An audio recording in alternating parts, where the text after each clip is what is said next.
Hello everyone, we meet again. So we have come to the last subtopic of reading for GIS, that is paraphrasing. When we talk about paraphrasing, it's all about rewriting something using different words without changing the author's original meaning or intended ideas. You're going to paraphrase using your own words, and the paraphrase version should be clearer and more easily understood than the original ones. Bear in mind, when you paraphrase a statement, the length should be more or less the same when you compare it with the original ones. So how to paraphrase? First, easy. You need to read the text. Underline important subject or specific words. Second, find out or determine difficult words and use synonyms to replace it. Third, express the information in the groups of words or phrases. Next, rewrite each sentence. Put your text out of sight and write your paraphrase from memory. Later on, you revise what you have written and compare it with the original text. And finally, use in-text reference at the start or end of paraphrase. So what are the tips to paraphrase? First, you can always use synonym. How? Let me show you an example.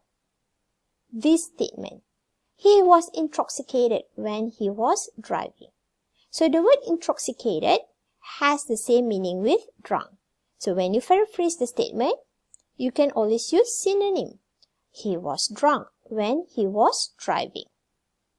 The second way to paraphrase, you can always change the form of words. In the original text, Keith is an efficient teacher.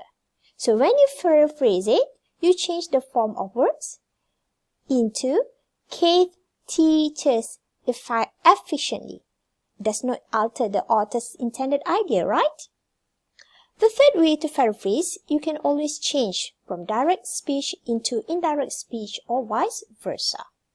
For example, Mr. Raja said, I have taught the lesson.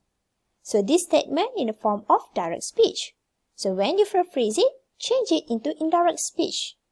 Mr. Raja said that he had taught the lesson. The fourth way of paraphrasing a statement is by changing active form to passive form. For example, the policeman is chasing the thief. So when you paraphrase it, you change the form into passive form by stating the thief is being chased by the policeman. Finally, you can always interpret the gist of original text and rewrite it using your own word. For example, in the text, Intake Johan said, I'm tired of waiting for Sarah for 2 hours. So when you paraphrase it based on your understanding, Intake Johan complained that he had been waiting for Sarah for 2 hours.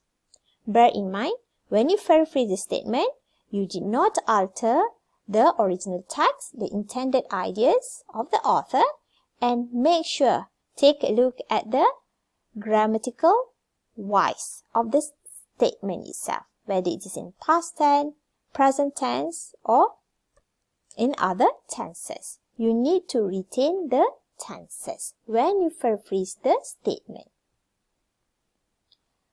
Let me show you an example. Let's say you need to paraphrase this text. Traditionally, in oral and written discourses, the masculine pronoun he was used as a pronoun to refer to a person whose gender was unknown or irrelevant to the context. Recently, this usage has come under criticism for supporting gender-based stereotypes and is increasingly considered inappropriate. Taken from Smith, 2010. So first, you need to read the text and determine which one is the important point. Then, you need to paraphrase it using your own word. So in the text, the important points are traditionally, oral and written discourses. Next, pronoun he was used. Refer, gender was unknown or irrelevant. That was back then, traditional way of referring to gender that is unknown or irrelevant in writing or oral discourse. However, recently, usage, criticism for supporting gender stereotypes. This particular practice is being criticized for supporting gender-based stereotypes. So your paraphrase version should be more clearer, more simpler than the original text, but make sure you do not alter the author's original meaning or intended ideas.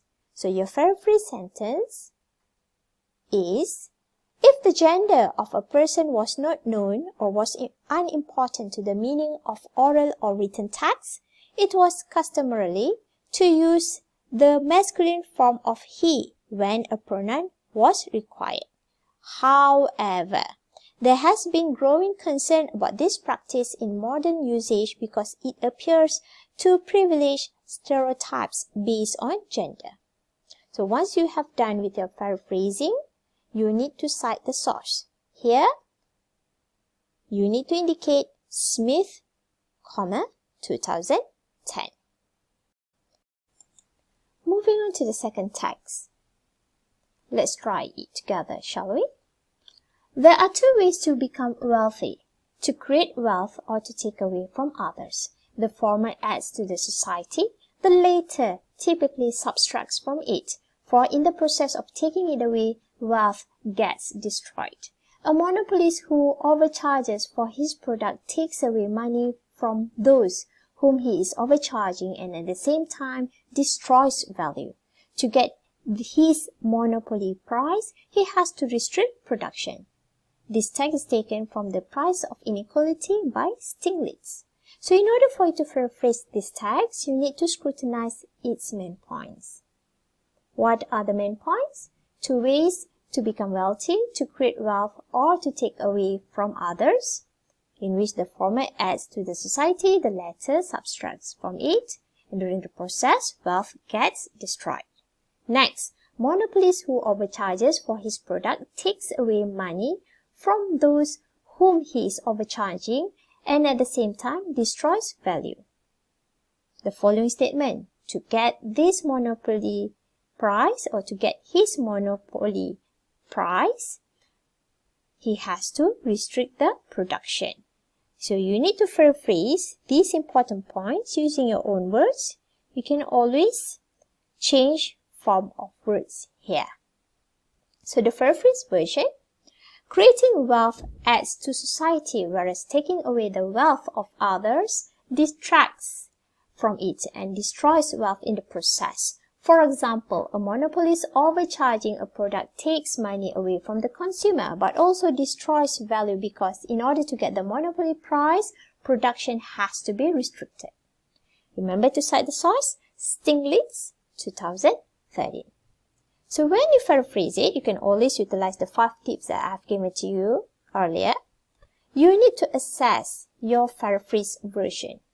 Make sure, first, it carries the same meaning, intended meaning by the author. Second, the words in the text are changed. Third, significantly restructured the sentences. Fourth, the paraphrase version, when you compare it with the original text, it is more or less has the same length. And finally, make sure you cite the sources. So we have come to the end of our lecture and it's time for you to complete your tutorial task. What you have to do, view the attached document in Author and complete your tutorial task for week 5 reading for GIS. See you in the next video. Bye everyone.